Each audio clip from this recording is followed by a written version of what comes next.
मैं हूं चंदन और आपका अपना YouTube channel UPSC active centre में स्वागत है। दोस्तों, आज की इस वीडियो में हम सीखेंगे रूट का जोड़ और घटाना। तो आइए रूट का जोड़ और घटाना के सवालों को कुछ हल करते हैं। पहला सवाल है रूट 3 प्लस रूट 3, इन दोनों को जोड़ना है। यहाँ इसके आगे कुछ अंक नहीं है तो एक मान लेते हैं, और इसके भी आगे कुछ अंक नहीं है तो एक मान लेते हैं। ये है एक, और ये दोनों रूट के अंदर सेम संख्या है, यहाँ भी 3 है और यहाँ भी 3 है।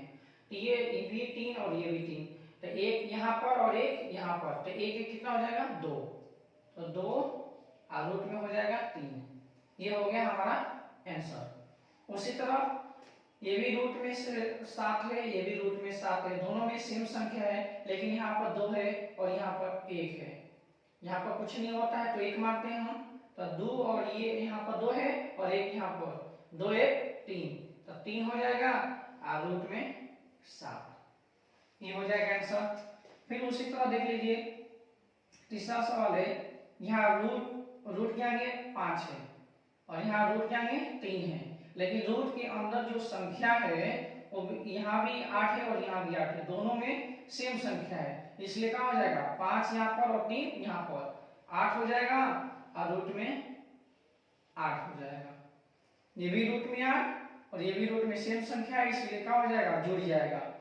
अब देखिए यहाँ पर चौथे सवाल में जो है, यहाँ पर रूट में 6 है और यहाँ पर 5 है, यहाँ सेम संख्या तो है नहीं, यहाँ 6 है और यहाँ पर 5, तो ये तो आपस में जुड़ेगा ही नहीं, और यहाँ पर क्या है 5 है और यहाँ पर 4 है, तो जो रूट में सेम संख्या रहेगी वही जुड़ेगा।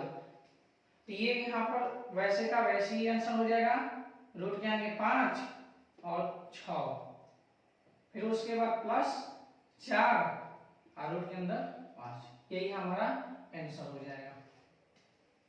जब सेम संख्या रहेगा वही जुड़ेगा, ये अलग अलग संख्या है इसलिए यही आंसर हो जाएगा। उसी तरह उसी टाइप का एक और सवाल है। यहाँ रूट के अंदर 7 है और यहाँ रूट के अंदर 3 है, ये दोनों क्या है सेम संख्या है नहीं है, इसलिए क्या हो जाएगा ये 3 है और यहाँ पर 2 है, तो इसलिए क्या हो जाएगा रूट के आगे 3 करने में 7 प्लस 2 और रूट के अंदर 3, ये हो जाएगा आंसर। जब सेम संख्याएं रहेंगी तो ही आपस में जुड़ेगा, यदि रूट के अंदर अलग अलग संख्या है तो आपस में नहीं जुड़ता है, सेम वैसे ही हम आंसर उसका लिख देते हैं। दोस्तों, अब बात करते हैं रूट के घटाने के बारे में। अब ये रूट का हम घटाना हल करेंगे। आइए ये कैसे हल होगा देखते हैं। यहाँ पर कुछ संख्या नहीं है तो इस यहाँ पे 1 मान लेते हैं, और यहाँ पे कुछ संख्या नहीं है तो 1 मान लेते हैं, लेकिन इसके आगे प्लस का चिन्ह है और इसके आगे माइनस का चिन्ह है, लेकिन रूट में जो संख्या है वो बिल्कुल सेम है, तो यहाँ 1 यहाँ पर है और 1 आगे माइनस, यानी कि ये दोनों आपस में कट के क्या आ जाएगा 0, ये हो जाएगा 0। अब देखते हैं दूसरा नंबर, रूट के आगे 5 है और यहाँ रूट के आगे 2, लेकिन रूट के अंदर क्या है दोनों संख्याएं सेम है, इसलिए क्या हो जाएगा ये दोनों आपस में घट जाएगा, क्योंकि सेम संख्या जब होती है तो घट जाता है, तो 5 में से 2 घटेगा कितना जाएगा 3 और रूट के अंदर 7। ये नहीं घटता है, सिर्फ ये आगे वाली जो संख्या होती है वही सिर्फ घटता है, तो रूट के आगे जो 5 है और रूट के आगे 2, तो 5 में से 2 घटेगा 3 और रूट के अंदर जो 7 है वो 7। उसी टाइप का 3 नंबर है, 6 है और रूट के अंदर 8 है और यहाँ पर 4 है, तो रूट के अंदर सेम संख्याएं हैं, इसलिए क्या हो जाएगा 6 में से 4 जाएगा 2 और रूट के अंदर 8। 4 नंबर सवाल देखते हैं। यहाँ पर रूट के आगे 5 है और यहाँ पर 7, और लेकिन यहाँ करने के अंदर जो रूट है उसके अंदर अलग अलग संख्याएं हैं, इसलिए क्या हो जाएगा आपस में घटेगा नहीं, जब रूट सेम संख्या होती है वही जुड़ता है और सेम संख्या होती है वही घटता है।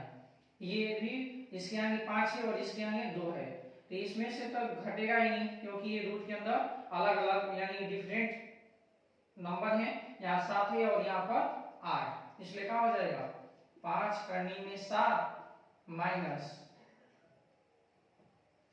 2 करने में 8, यही हो जाएगा इसका आंसर। जब सेम संख्या रहेंगे तभी जुड़ेगा और तभी घटेगा। अब देख लेते हैं 5 नंबर सवाल। यहाँ 6 करनी में 3 है और ये -3 करनी में 5 है। ये भी डिफरेंट संख्या है तो इसलिए क्या हो जाएगा 6 रूट में 3 -3 रूट में 5, ये हो जाएगा इसका भी आंसर।